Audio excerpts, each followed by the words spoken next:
4.5 ತಿಂಗಳ ಶುಂಠಿ.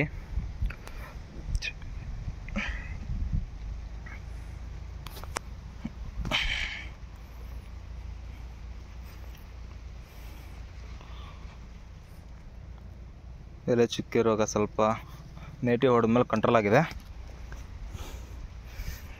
ಅದಕ್ಕೆ MOP 50 kg, ferrous sulphate 10 kg, magnesium sulphur ಅದೊಂದು 25 kg, ಬೋರಾನ್ 2 kg, ಜಿಂಕ್ ಒಂದು 10 kg. ಇದನ್ನು ಲಾಸ್ಟ್ ಟೈಮ್ ಒಂದು 95 kg ಟೋಟಲ್ ಗ್ರಾನ್ಯುವಲ್ಸ್ನ ಮಿಕ್ಸ್ ಮಾಡಿ ತಳ್ಳಗೆ ಹಾಕಿದ್ವಿ. ಅದಾದಮೇಲೆ ಸ್ವಲ್ಪ ಈ ಥರ ಆಗಿದೆ ಹೊಲ. ನೆಕ್ಸ್ಟು ಇನ್ನೊಂದು ಸ್ಪ್ರೇ ನೇಟಿವ್ ಕೊಡಬೇಕು. ಕೊಟ್ಟಾದಮೇಲೆ ಎಲೆ ಚುಕ್ಕೆ ರೋಗ ಏನೋ ಸ್ವಲ್ಪ ಕಟ್ಟರಲ್ಲಿ ಬರುತ್ತೆ. ಆಲ್ರೆಡಿ 15 days ಆಯ್ತು ಇವಾಗ ಕೊಟ್ಟು ನಾವು. ಬಟ್ ನಾನು ನಿಮಗೆ ಸಜೆಸ್ಟ್ ಮಾಡೋದೇನೆಂದರೆ, ಈ ಥರ ಕೊಳೆ ರೋಗ ಬಿದ್ದ ಕಡೆ ಎಲ್ಲ ಈ ಥರ ಒಂದು ಇದು ಸಿಗುತ್ತೆ ನಿಮಗೆ, ಕಾಸ್ಟಿಕ್ ಸೋಡಾ ಅಂತ. ಅದನ್ನು ಹಾಕಿದರೆ ಅದು ವೆದರ್ಗೆ ಕರಗಿಬಿಟ್ಟು ಆಟೋಮೆಟಿಕ್ಕಾಗಿ ಒಳಗಡೆ ಹೋಗಿ ಕಂಪ್ಲೀಟ್ ನಿಮಗೆ ಬೇಕಾಗಿರ್ತಕ್ಕಂಥ ಮತ್ತು ಬೇಡದೇ ಇರ್ತಕ್ಕಂಥ ಎರಡೂ ಫಂಗಸ್ಗಳನ್ನು ಕೂಡ ಅದು ಕಿಲ್ ಮಾಡುತ್ತೆ. ಸೊ ಆ ಜಾಗದಲ್ಲಿ ನಿಮ್ಗೆ ಯಾವುದೇ ರೀತಿ ಫಂಗಸ್ಗಳೇ ಇರೋದಿಲ್ಲ. ಸೊ ಅದನ್ನು ಕೂಡ ಟ್ರೈ ಮಾಡ್ತಾಯಿದ್ದೀನಿ. ಅದನ್ನು ಆ್ಯಕ್ಚುಲಿ ಆ್ಯಪಲ್ ಮರಗಳಿಗೆ ಯೂಸ್ ಮಾಡ್ತಾರೆ. ಬೇಕಾದ್ರೆ ಆನ್ಲೈನಲ್ಲಿ ಚೆಕ್ ಮಾಡಿ, ನೀವು ಯೂಟ್ಯೂಬಲ್ಲೆಲ್ಲ ಹಾಕಿರ್ತಾರೆ. ಚಳಿಗಾಲ ಮುಗಿದ ತಕ್ಷಣ ಅದ್ರ ಮೇಲಿರೋ ಫಂಗಸ್ಗಳೆಲ್ಲ ಹೋಗೋದಕ್ಕೋಸ್ಕರ 2 kgನ 200 ಲೀಟ್ರಿಗೆ ಮಿಕ್ಸ್ ಮಾಡಿಕೊಂಡು ಸ್ಪ್ರೇ ಹೊಡಿತಾರೆ. ನಾನು ಡೈರೆಕ್ಟ್ ಅದು 150 ರೂಪಾಯಿ kg ಅಷ್ಟೇ. ಎಲ್ಲೆಲ್ಲಿ ಕೊಳೆ ಬಿದ್ದಿರುತ್ತಲ್ಲ ಅಲ್ಲೆಲ್ಲ ಈ ಥರ ಹಾಕ್ತಾ ಹೋಗಿದ್ದೀನಿ.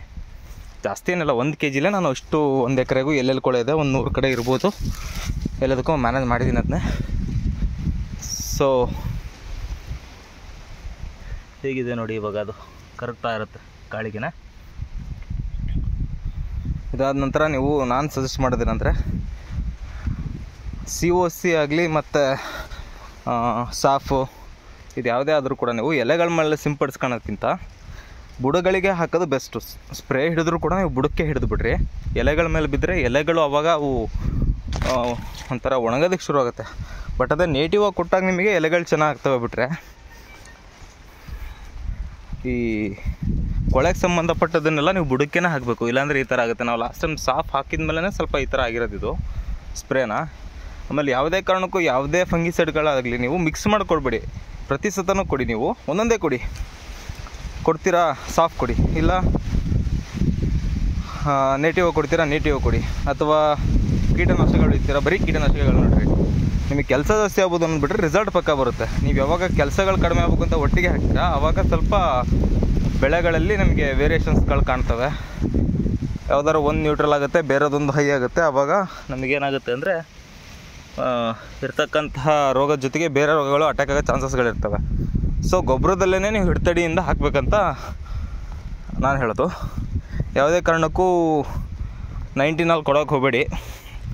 ಅದರಲ್ಲೂ ಈ ಮಳೆಗಾಲದಲ್ಲಿ ನಿಮಗೆ ಗಿಡಗಳ ಹೈಟ್ ಬರೋದು ಮ್ಯಾಟ್ರ್ ಆಗೋಲ್ಲ, ಮರಿಗಳ ಸಂಖ್ಯೆ ಜಾಸ್ತಿ ಬರಬೇಕು. So zinc, boron, magnesium sulphate, ferrous sulphate, MOP ಅಂದರೆ ಪೊಟ್ಯಾಶು, ಇವುಗಳ ಮೇಲೆ ಜಾಸ್ತಿ ಕಾನ್ಸಂಟ್ರೇಷನ್ ಮಾಡಿ. ಸೊ ಆವಾಗ ನಿಮಗೇನಾಗುತ್ತೆ ಅಂದರೆ ಬೆಳೆಗಳಲ್ಲಿ ನಿಮಗೆ ಬರ್ತಕ್ಕಂತಹ ಇಳುವರಿನೂ ಚೆನ್ನಾಗಿರುತ್ತೆ. ಹೈಟು ಬರಲ್ಲ, ಗಿಡಗಳು ಮೀಡಿಯಮ್ ಹೈಟ್ ಇರ್ತವೆ. ಪೋಷಕಾಂಶಗಳನ್ನು ಗೆಡ್ಡೆಗಳಿಗೆ ತೊಗೊಳುತ್ತೆ ಡೈರೆಕ್ಟಾಗಿ, ಇಲ್ಲಾಂದರೆ ಎಲೆಗಳೇ ತೊಗೊಂಡ್ಬಿಡ್ತವೆ. ನಿಮಗೆ ಆವಾಗ ಇಳುವರಿ ಕಡಿಮೆ ಬರುತ್ತೆ. ಹೈಟ್ ಇಂಪಾರ್ಟೆಂಟ್ ಅಲ್ಲ, ನೀವು ಆದಷ್ಟು ಫೋಕಸ್ ಮಾಡೋದೇನಿದ್ರು ಇಳುವರಿ ಜಾಸ್ತಿ ತೆಗೆದ್ರ ಕಡೆ ಗಮನ ಕೊಡಿ. ಇದು ನೋಡಿ, ಅವಾಗ ಕಪ್ಪೆ ಚಿಪ್ಪಿನ ಸುಣ್ಣ ಹಾಕಿದ್ದೀವಿ ನಾವು. ಸೊ ಇವಾಗ ಜಸ್ಟು ಕಾಸ್ಟಿಕ್ ಸೋಡಾ ಒಂದು ಯೂಸ್ ಮಾಡಿದ್ದೀನಿ. ನೋಡೋಣ ಏನಾಗುತ್ತೆ ಅಂತ. ನೆಕ್ಸ್ಟ್ ವೀಡಿಯೋದಲ್ಲಿ ನಾನು ನಿಮಗೆ ವ್ಲಾಗಲ್ಲಿ ಹಾಕ್ತೀನಿ.